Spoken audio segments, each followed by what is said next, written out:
Okay, Assalamualaikum warahmatullahi wabarakatuh dan salam sejahtera. So hari ini kita akan mempelajari tentang subtopik yang terakhir di dalam bab ini iaitu 6.4 isu pembahagian sel terhadap kesihatan manusia. Okay. So dalam tiga subtopik sebelumnya kita telah mempelajari tentang apakah itu pembahagian sel, kita belajar tentang kita sel, mitosis dan juga meiosis. So dalam subtopik terakhir ni kita akan mempelajari secara ringkas apakah isu yang ada berkaitan dengan pembahagian sel yang berkaitan dengan kesihatan manusia. Okey. Seperti mana yang kita maklum dan kamu telah pelajari, sekitar sel ini telah dikawal oleh sistem kawalan khas yang mana dia akan dibahagikan kepada beberapa fasa lah, iaitu fasa G1, S, G2 dan juga M. Ini kamu dah belajarlah dalam subtopik 6.2. Okay, so jika sel tu tak ada masalah, dia akan ikut sahaja urutan kitaran sel ini dan kita akan berada dalam kedudukan sihat lah kalau ada berlaku sebarang kecederaan, terluka dan sebagainya, sel tersebut boleh digantikan. Okay. Tetapi kadang-kadang pembahagian sel ni dia akan menjadi tidak terkawal ataupun dia tak ikut kitaran yang sepatutnya dan yang mana bila sel tidak mengikut arahan atau perkitaran yang sepatutnya, dia boleh menyebabkan pembentukan tumor. Okey, pembentukan tumor.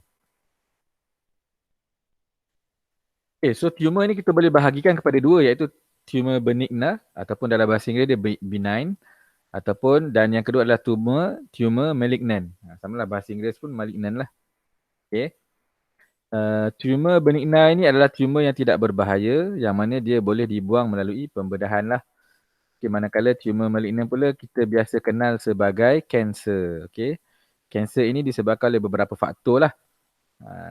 Antaranya adalah radiasi sama ada kepada sinar X, sinar gamma ataupun sinar UV, ultraungu ataupun faktor bahan kimia seperti tar dan tembakau, makanan dan sebagainya ataupun karsinogen iaitu bahan-bahan yang boleh menyebabkan kanser seperti formaldehyde dan benzin. Okay. Kadang-kadang kanser ini juga disebabkan oleh faktor genetik, bakteria dan juga virus lah. Okay. Bila sel tidak menurut ataupun sel tidak mengikut kitaran sel yang telah ditetapkan, ini menyebabkan sel membahagi secara berterusan dan akhirnya dia menyebabkan tumor lah, ataupun kelebihan sel bengkak. Okay. So kalau tumor benigna dia akan berada pada satu tempat je lah. So senang untuk kita bedah, buang dan settle masalah. Tetapi kalau sel tumor malignan, dia akan merebak ke seluruh badan lah. Itu kita kenali sebagai kanser yang mana dia akan memusnahkan sel-sel yang normal di sekitarnya. Okay. Bila sel-sel di sekitarnya rosak, so dia akan mengganggu tisu dan akhirnya mengganggu fungsi tisu tersebut. Biasanya kanser ni kita tidak dapat kesan pada peringkat awal sebab kita tak nampak bonjolan ataupun lebihan-lebihan sel tu lah. Biasanya bila dikesan, dia telah sel yang apa kanser ini telah menyebabkan kerosakan organ kebiasaannya dan akhirnya boleh membawa maut lah. Ini apa yang berlaku? Kawasan merah ni adalah tumor ataupun bahagian sel yang tidak mengikut arahan kitaran sel lah. So makin lama makin banyak dan akhirnya dia akan masuk ke dalam salur darah dan juga salur limfa lah. Bila masuk salur darah dan salur limfa, sel ini dia akan disebarkan ke seluruh badan. Sebagai contoh, dia akan pergi kepada organ baru iaitu dekat buah pinggang ataupun dekat kidney lah. Okay. So dekat sana dia akan menyebarkan lagi, dia akan mengganggu proses kitar sel dekat sana pula. So dia akan menyebabkan ada tumor baru. Dan akhirnya kalau berjangkit terlampau banyak, akhirnya dia akan merosakkan pelbagai sistem dan akhirnya boleh menyebabkan kematian lah. Okay.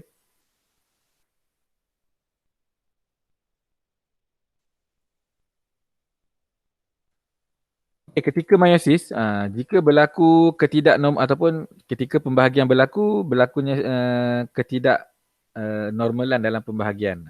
So dia boleh menyebabkan penyakit genetik lah sebagai contohnya sindrom Down. Okay.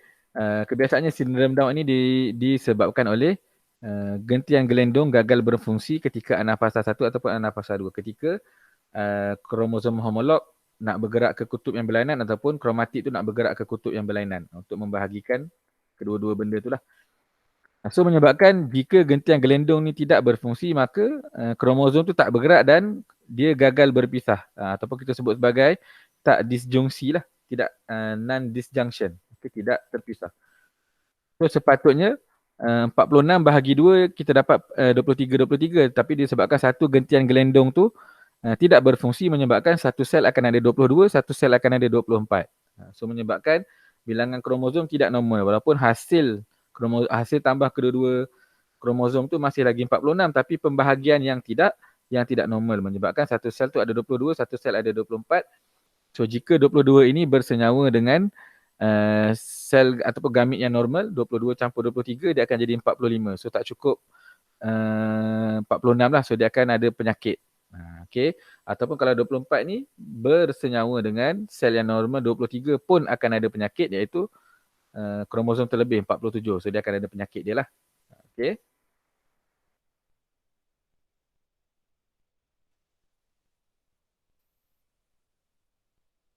Okay. So jika persenyawan berlaku macam cikgu cerita lah, persenyawaan dengan gamit normal dia akan berlaku lebih.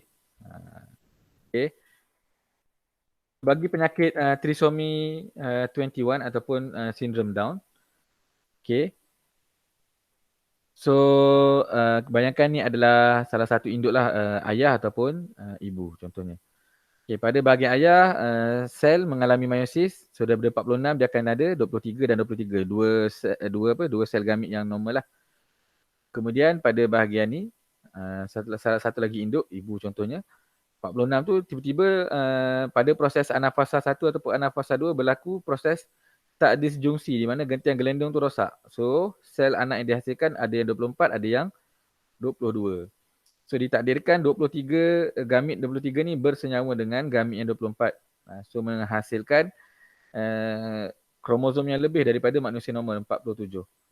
Di mana jika seseorang individu itu mengidap penyakit sindrom Down ataupun trisomi 21, pada pasangan yang ke-21 ni kita akan dapat lihat akan berlakunya ataupun akan terdapat satu kromosom yang terlebih. Sebab tu dia dipanggil trisomi 21, sebab ketidaknormalan itu dapat dilihat pada pasangan ke-21. Bila pasangan lain semua ada dua, betul. Tapi pada pasangan 21 dia akan ada 3 pasangan. Ada 3 kromosom. So menyebabkan individu tersebut akan mengidap penyakit sindrom Down. Okay. So dalam pelbagai meiosis yang normal, biasanya kromosom dibahagikan dengan sekata lah. Apabila tidak sekata boleh menyebabkan penyakit, sebagai contoh yang kita belajar ni lah, trisomi 21 ataupun sindrom Down, di mana terdapat kromosom tambahan pada set ataupun pasangan kromosom yang ke-21. Okay. Dan kita nak kenal sindrom ni, kita boleh tengok individu tersebut dia akan ada sedikit kerencatan mental, mata dia akan sepet dan lidah dia akan sedikit terjelir lah. Kita akan dapat lihat ciri-ciri yang sama. Okay. So itu antara contoh-contoh yang berlaku jika sekiranya proses pembahagian sel sama ada mitosis ataupun meiosis berlaku secara tidak terkawal ataupun tidak normal. Okay. Mitosis tidak terkawal boleh berlakunya tumor ataupun kanser lah, dan juga meiosis tidak terkawal ataupun ketidaknormalan pembahagian akan menyebabkan penyakit lah, seperti penyakit sindrom Down. Okay. So cikgu harap semua faham lah. Kita jumpa dalam tajuk seterusnya. Assalamualaikum warahmatullahi wabarakatuh.